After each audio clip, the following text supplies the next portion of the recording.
Bismillahirrahmanirrahim. Assalamualaikum warahmatullahi wabarakatuh. Perkenalkan, kami dari kelompok 3. Pada video ini kami akan membahas mengenai pengantar pengembangan sistem dan analisis sistem. Sebelum itu, izinkan saya, Dian Adi Pratiwi, untuk memperkenalkan nama dari anggota-anggota di kelompok 3. Baiklah, yang pertama ada Anissa Indiana, yang kedua Dian Adi Pratiwi, yang ketiga Rio Dimas Maulana, Salsabila Dewi Rahayu, Sarah Ardini, Sekar Ayuning Tias, Teddy Kurniawan, dan Wulan Islamiati Aldi. Terdapat 5 pokok pembahasan yang akan dibahas pada video ini. Topik pertama adalah pengembangan sistem. Yang kedua, merencanakan pengembangan sistem. Yang ketiga, analisis kelayakan. Yang keempat, aspek perilaku perubahan. Dan yang terakhir adalah analisis sistem. Oke teman-teman, kita masuk pada topik pertama, yakni pengembangan sistem. Untuk memudahkan kita memahami pengembangan sistem, mari kita bagi menjadi 2, yakni siklus hidup pengembangan sistem dan para pemainnya. Mari kita masuk pada bagian pertama, yaitu siklus hidup pengembangan sistem. Apa yang dimaksud dengan siklus hidup pengembangan sistem? Siklus hidup pengembangan sistem atau System Development Life Cycle yang disingkat dengan SDLC adalah sebuah proses 5 langkah yang digunakan untuk mendesain dan mengimplementasikan sebuah sistem. Lantas apa saja yang termasuk pada siklus ini? Baik, yang pertama adalah analisis sistem, di mana pada bagian ini akan dilakukan penyelidikan awal, survei sistem, studi kelayakan, penentuan kebutuhan, informasi, dan persyaratan sistem, serta memberikan persyaratan sistem tersebut. Yang kedua adalah desain konseptual, yaitu melakukan identifikasi dan mengevaluasi alternatif desain, mengembangkan spesifikasi desain, dan memberikan persyaratan desain konseptual. Yang ketiga adalah desain fisik. Pada bagian desain fisik, kegiatan yang dilakukan adalah mendesain output, input, database, pengendalian, lalu mengembangkan program dan prosedur, serta memberikan sistem yang dikembangkan, implementasi dan konversi, di mana sebuah rencana implementasi dan konversi akan dikembangkan, memasang perangkat keras dan perangkat lunak, melatih personel, menguji sistem, melengkapi dokumentasi, mengubah dari sistem lama ke sistem baru, dan memberikan sistem operasional. Yang terakhir adalah operasi dan pemeliharaan. Pada bagian ini akan dilakukan penyempurnaan, tinjauan pasca implementasi, mengoperasikan dan memodifikasi sistem, juga melakukan pemeliharaan berlangsung, dan memberikan sistem yang diperbaiki. Siklus ini akan terus berulang, di mana operasi dan pemeliharaan akan disambung ke analisis sistem. Kembali, kemudian berlanjut seterusnya. Bagian kedua, para pemain.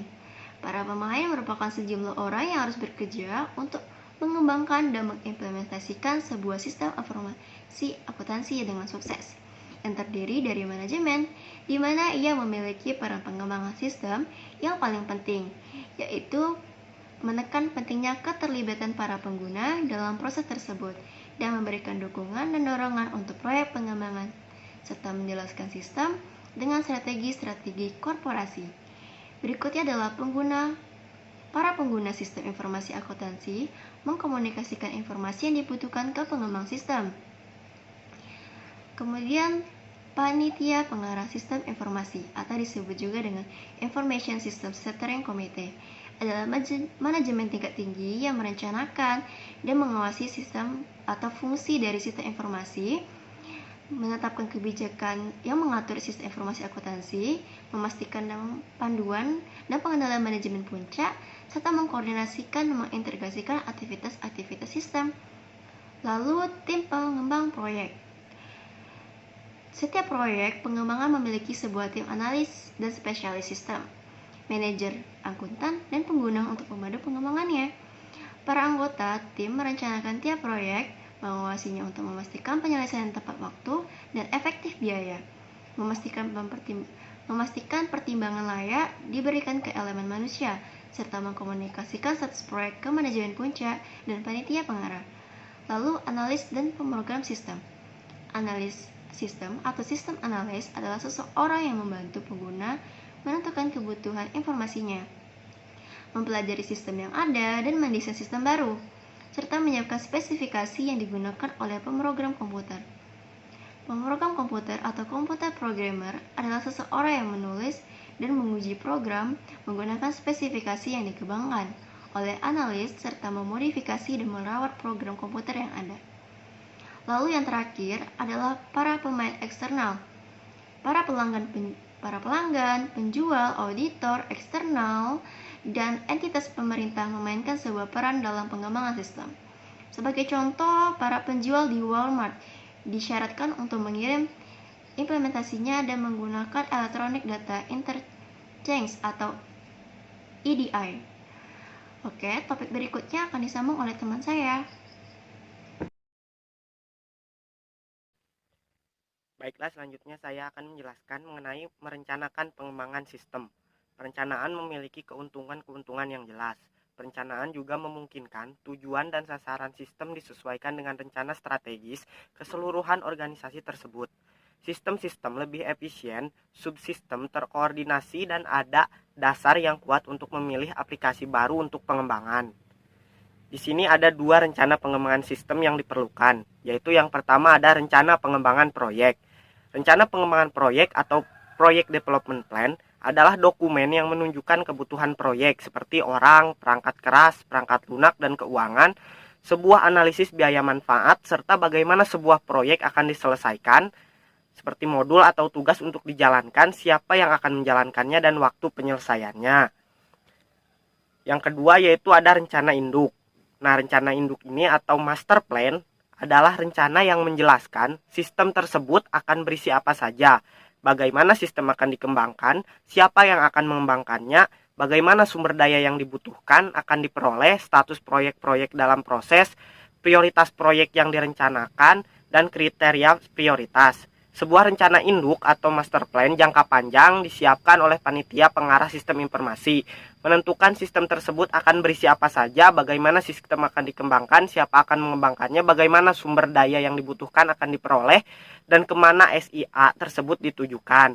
Nah, rencana induk menjelaskan status dari proyek-proyek dalam proses, memprioritaskan proyek yang direncanakan, menjelaskan kriteria yang digunakan untuk pemprioritasan, serta menyediakan jadwal pengembangan. Nah, selain rencana-rencana tersebut, dalam merencanakan sebuah sistem, terdapat juga teknik-teknik perencanaannya. Nah, di sini terdapat beberapa teknik, yaitu ada PERT dan Bagan GAN. Nah, teknik-teknik tersebut untuk menentukan waktu dan mengawasi aktivitas-aktivitas pengembangan sistem. Program Evaluation and Review Technique atau PERT, sebuah cara untuk merencanakan, mengembangkan, mengoordinasi, mengendalikan, dan menentukan waktu dari aktivitas-aktivitas pengembangan sistem. Seluruh aktivitas serta contoh dan hubungan selanjutnya di antara aktivitas-aktivitas tersebut diidentifikasi dan ditujukan pada sebuah diagram PERT. Program Evaluation and Review Technique atau PERT mensyaratkan bahwa seluruh aktivitas serta contoh dan hubungan selanjutnya di antara aktivitas-aktivitas tersebut diidentifikasi. Nah, dalam PERT ini terdapat jalur kritis atau critical path. Nah, jalur PERT yang mensyaratkan jumlah waktu terbesar untuk menyelesaikan sebuah proyek. Jika sebuah aktivitas jalur kritis tertunda, seluruh proyek tertunda. Jika segala aktivitas pada jalur kritis ditunda, maka seluruh proyek tertunda. Jika memungkinkan, sumber daya dapat dialihkan ke aktivitas-aktivitas jalur kritis untuk mengurangi waktu penyelesaian proyek. Nah, berikutnya Bagan GAN atau GAN chart, sebuah grafik batang yang digunakan untuk perencanaan proyek. Grafik tersebut menunjukkan aktivitas proyek di sisi kiri, unit waktu di atas, dan waktu tiap aktivitas diharapkan untuk dijalankan sebagai sebuah batang horizontal. Sebuah bagan GAN atau GAN chart adalah sebuah bagan batang dengan aktivitas-aktivitas proyek di sisi kiri dan unit waktu di bagian atas untuk masing-masing aktivitas. Sebuah batang digambarkan dari tanggal mulai sampai tanggal selesai yang ditentukan. Dengan cara demikian, menentukan waktu penyelesaian proyek yang diharapkan. Ketika aktivitas-aktivitas diselesaikan, aktivitas dicatat pada bagan GAN dengan mengisi batang, sehingga kapan saja dapat ditentukan aktivitas mana sudah dicatat dan aktivitas mana yang tertinggal. Keuntungan utama dari bagan GAN ini adalah kemampuan untuk menunjukkan secara grafis seluruh jadwal bagi sebuah proyek besar dan kompleks. termasuk kemajuan untuk tanggal dan status. Kekurangannya adalah yaitu bahwa bagan tersebut tidak menunjukkan hubungan di antara aktivitas-aktivitas proyek. Nah, selanjutnya analisis kelayakan akan dijelaskan oleh Wulan. Baiklah, saya Wulan Islamiyati Aldi. Pada kesempatan kali ini akan menjelaskan mengenai analisis kelayakan. Sebuah studi kelayakan feasibility study atau kasus bisnis disiapkan selama analisis sistem dan perbaruan yang diperlukan selama SDLC. Untuk cakupannya pun bervariasi. Bagi sebuah sistem berskala besar biasanya sangat luas, sementara untuk sebuah sistem desktop mungkin tidak formal. Studi kelayakan disiapkan dengan input dari manajemen, akuntan, personal sistem, dan pengguna. Pada titik keputusan utama, panitia pengarah menilai ulang kelayakan untuk memutuskan apakah akan menghentikan sebuah proyek, meneruskan tanpa syarat, atau meneruskan jika masalah tertentu telah diselesaikan. Keputusan lanjut atau tidak lanjut lebih awal sangat penting karena langkah SDLC selanjutnya memerlukan lebih banyak komitmen, waktu, dan moneter. Semakin jauh proyek pengembangan, maka semakin kurang pula kecenderungannya untuk dibatalkan jika sebuah studi kelayakan yang sesuai telah disiapkan dan diperbarui. Meskipun tidak umum, tidak jarang pula sistem dibongkar setelah implementasi karena sistem tidak bekerja atau gagal memenuhi kebutuhan sebuah organisasi. Terdapat 5 aspek penting yang dipertimbangkan selama studi kelayakan ini. Yang pertama, kelayakan ekonomi, economic feasibility, di mana yang menjadi analisis atau yang menjadi pertanyaan di sini adalah akankah manfaat sistem akan mendukung waktu, uang, dan sumber daya yang diperlukan untuk mengimplementasikannya. Yang kedua yaitu kelayakan teknikal atau technical feasibility, di mana yang menjadi analisis atau pertanyaan di sini adalah dapatkah sistem dikembangkan dan diimplementasikan menggunakan teknologi yang ada. Selanjutnya yang ketiga yaitu kelayakan hukum atau legal feasibility, di mana yang menjadi analisis atau pertanyaan di sini adalah apakah sistem akan mematuhi seluruh hukum negara dan negara bagian yang berlaku, regulasi pihak administratif, dan kewajiban kontraktual.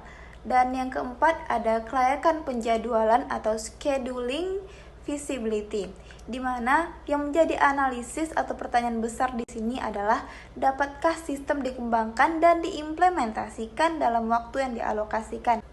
Dan yang terakhir yaitu kelayakan operasional atau operational feasibility, di mana yang menjadi analisis atau pertanyaan di sini yaitu apakah organisasi memiliki akses ke orang-orang yang dapat mendesain, mengimplementasikan, dan mengoperasikan sistem yang diajukan, dan akankah orang-orang menggunakan sistem tersebut? Baik, demikianlah penjelasan mengenai materi analisis kelayakan dari saya. Selanjutnya untuk materi penganggaran modal akan dijelaskan oleh teman saya bernama Salsadila Dewi Rahayu. Kepada Salsa.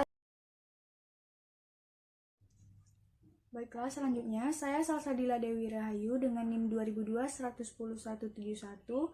Saya akan menjelaskan mengenai penganggaran modal, menghitung kelayakan ekonomi. Nah, saat ini banyak organisasi yang menggunakan teknik pengembalian atas investasi penganggaran modal untuk mengevaluasi manfaat ekonomi atas alternatif. Dalam sebuah model penganggaran modal atau capital budgeting model, manfaat dan biaya diestimasikan dan dibandingkan untuk menentukan apakah sistem tersebut bermanfaat biaya. Manfaat dan biaya tidak mudah untuk dihitung. Jika manfaat dan biaya tersebut tidak dapat diestimasikan secara akurat, maka dampaknya organisasi tersebut akan dievaluasi. Ada 3 teknik penganggaran modal yang paling umum digunakan. Yang pertama yaitu payback period. Payback period adalah jumlah tahun yang diperlukan agar tabungan bersih menyamai biaya investasi pada awalnya. Nah, proyek dengan payback period ini biasanya yang dipilih adalah yang paling pendek. Yang kedua yaitu net present value atau neto dari nilai sekarang. Seluruh arus kas masa depan yang diestimasikan didiskontokan kembali ke masa sekarang menggunakan tingkat diskonto yang merefleksikan nilai waktu uang. Jadi, biaya pengeluaran awal akan dikurangkan dari arus kas didiskontokan untuk mendapatkan net present value. Net present value positif mengindikasikan alternatif tersebut layak secara ekonomis. Dan net present value yang biasanya dipilih adalah net present value positif tertinggi. Yang ketiga yaitu internal rate of return atau disingkat IRR, yang artinya tingkat pengembalian internal. Internal rate of return adalah tingkat bunga efektif yang menghasilkan net present value 0. Nah, IRR sebuah proyek akan dibandingkan dengan tingkat keberterimaan minimum untuk penerimaan atau penolakan. Dan yang biasanya dipilih adalah proposal dengan IRR tertinggi. Baiklah, saya Sarah Artini dengan NIM 2002112668 akan melanjutkan materi. Yang mana di sini saya akan menjelaskan tentang aspek perilaku perubahan. Aspek perilaku perubahan ini sendiri memiliki arti cara positif dan negatif orang-orang bereaksi terhadap perubahan. Mengelola reaksi perilaku ini krusial untuk mengimplementasikan sebuah sistem baru dengan sukses. Aspek perilaku perubahan ini sendiri terbagi menjadi 3 bagian, yaitu yang pertama ada mengapa masalah perilaku terjadi, yang kedua bagaimana orang-orang menentang perubahan, dan yang ketiga mencegah masalah terjadi. Di sini saya hanya akan menjelaskan 2 bagian saja, dan 1 bagian lagi akan dijelaskan oleh kawan saya. Baiklah, yang pertama ada mengapa masalah perilaku terjadi. Untuk meminimalkan reaksi perilaku yang tidak baik, seseorang harus memahami mengapa perlawanan terjadi. Berikut ini ada beberapa faktor yang penting, yaitu yang pertama ada ketakutan. Ketakutan di sini dimaksud orang-orang menakuti ketidaktahuan, kehilangan pekerjaan, kehilangan respek atau status, kegagalan, teknologi dan otomatisasi, serta ketidakpastian yang menyertai perubahan. Yang kedua adalah dukungan manajemen puncak. Para pegawai yang merasakan kurangnya dukungan manajemen puncak terhadap perubahan bertanya-tanya mengapa mereka harus mendukungnya. Lalu yang ketiga ada pengalaman dengan perubahan sebelumnya. Para pegawai yang memiliki pengalaman buruk dengan perubahan sebelumnya akan lebih enggan untuk bekerja sama. Yang keempat, komunikasi. Para pegawai tidak mungkin mendukung sebuah perubahan kecuali diberi penjelasan tentang alasan adanya perubahan. Yang kelima, sifat perubahan yang mengganggu. Permintaan untuk informasi dan wawancara mengganggu dan mendapatkan beban tambahan bagi orang-orang menyebabkan perasaan negatif terhadap perubahan yang mendesak mereka. Lalu selanjutnya ada cara perubahan diperkenalkan. Maksudnya, perlawanan biasanya merupakan sebuah reaksi terhadap metode-metode dalam memulai perubahan dibandingkan perubahan itu sendiri. Lalu selanjutnya ada bias dan emosi. Orang-orang dengan kelekatan ekonomi ke tugas-tugas atau rekan kerja mereka mungkin tidak ingin berubah jika elemen-elemen tersebut dipengaruhi. Lalu yang terakhir ada karakteristik dan latar belakang pribadi. Secara umum, semakin muda dan semakin tingginya pendidikan seseorang, mereka akan lebih cenderung untuk menerima perubahan. Demikian juga, semakin nyaman orang-orang dengan teknologi, semakin berkurang kecenderungan mereka untuk melawan perubahan. Lalu selanjutnya saya akan menjelaskan bagaimana orang-orang menentang perubahan. Masalah perilaku dimulai ketika orang-orang menemukan sebuah perubahan yang sedang dipertimbangkan. Biasanya, ada 3 bentuk perlawanan. Yang pertama, agresi atau aggression. Agresi ini dimaksud perilaku yang menghancurkan, melumpuhkan, atau melemahkan efektivitas sistem seperti peningkatan tingkat kesalahan, gangguan, atau sabotase yang disengaja. Lalu, yang kedua, ada proyeksi atau projection. Ini dimaksud menyalahkan sistem baru atas semua kesalahan yang terjadi. Sistem tersebut menjadi kambing hitam untuk seluruh masalah dan kesalahan yang benar-benar terjadi atau yang direkayasa. Yang terakhir, penghindaran atau avoidance. Ini dimaksud mengabaikan sia baru dengan harapan agar masalah atau sistem akan segera pergi. Baiklah, sekian yang saya jelaskan. Materi selanjutnya akan dijelaskan oleh teman saya.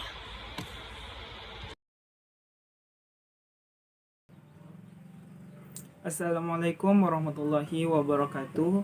Perkenalkan, saya Teddy Kurniawan. Saya akan melanjutkan presentasi dari Sarah Ardini, yaitu lanjutan aspek perilaku perubahan. Yang ketiga, mencegah masalah perilaku.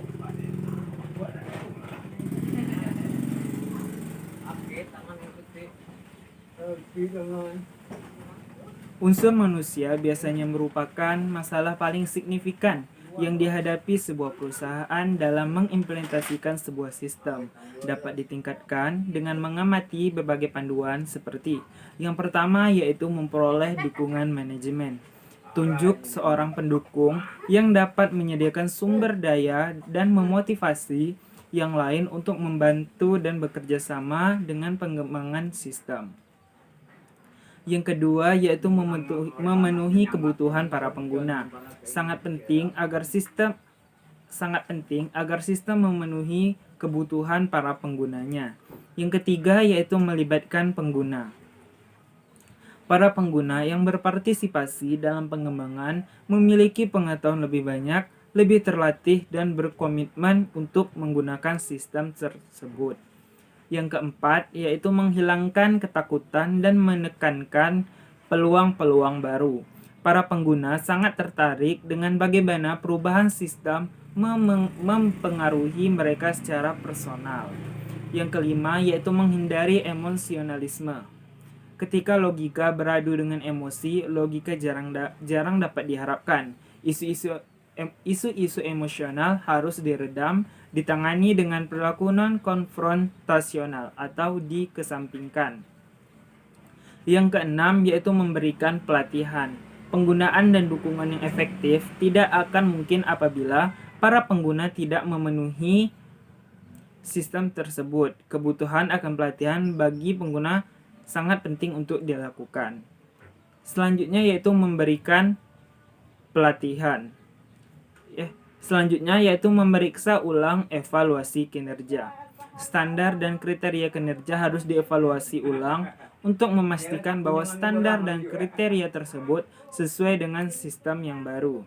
Nah, berikutnya yaitu menjalin lini komunikasi yang terbuka. Siapapun yang terpengaruh oleh pengembangan sistem harus memiliki sikap percaya dan dapat kerja sama. Nah, berikutnya yaitu menguji sistem. Sistem tersebut harus diuji dengan tepat sebelum pengimplementasian untuk meminimalkan kesan buruk yang awal. Berikutnya yaitu menjaga agar sistem tetap sederhana dan perlakukan sistem seperti manusia. Kita harus menghindari sistem yang rumit yang dapat menyebabkan perubahan yang radikal. Dengan membuat perubahan sesederhana mungkin dengan menyesuaikan terhadap prosedur-prosedur organisasi yang sudah ada. Adapun yang terakhir yaitu mengendalikan ekspektasi pengguna. Sebuah sistem dijual terlalu baik jika para pengguna memiliki ekspektasi yang tidak realistis atas kemampuan dan kinerjanya. Kita harus bersikap secara realistislah ketika menjelaskan manfaat sistem tersebut. Baiklah, saya Sekar Ayu Ningtyas akan melanjutkan presentasi kelompok kami. Pembahasan terakhir dari materi ini adalah analisis sistem. Adapun langkah-langkah dari analisis sistem, yang pertama ialah penyelidikan awal. Sebuah penyelidikan awal atau initial investigation dilakukan untuk menyaring permintaan atas pengembangan sistem. Sifat pasti dari masalah tersebut harus ditentukan. Tujuan dari penyelidikan awal ini, yang pertama ialah menyelidiki setiap aktivitas pengembangan untuk menjelaskan masalah guna diselesaikan. Kedua, membuat sebuah permulaan penilaian kelayakan. Penyelidikan awal harus menentukan kelangsungan sebuah proyek serta biaya dan manfaat permulaan, dan ia harus merekomendasikan apakah akan memulai proyek seperti yang diusulkan, memodifikasi, atau mengabaikannya. Dan yang ketiga, menyiapkan sebuah proposal untuk menjalankan analisis sistem. Hal ini disiapkan untuk proyek-proyek yang disetujui. Proyek tersebut ditugasi sebuah prioritas dan ditambahkan ke rencana induk. Langkah kedua dari analisis sistem ialah survei sistem. Survei sistem bertujuan mempelajari sistem saat ini untuk mendapatkan pemahaman menyeluruh mengenai bagaimana ia bekerja. Survei sistem adalah sebuah studi ekstensif dari sistem informasi akuntansi saat ini yang memiliki tujuan-tujuan sebagai berikut.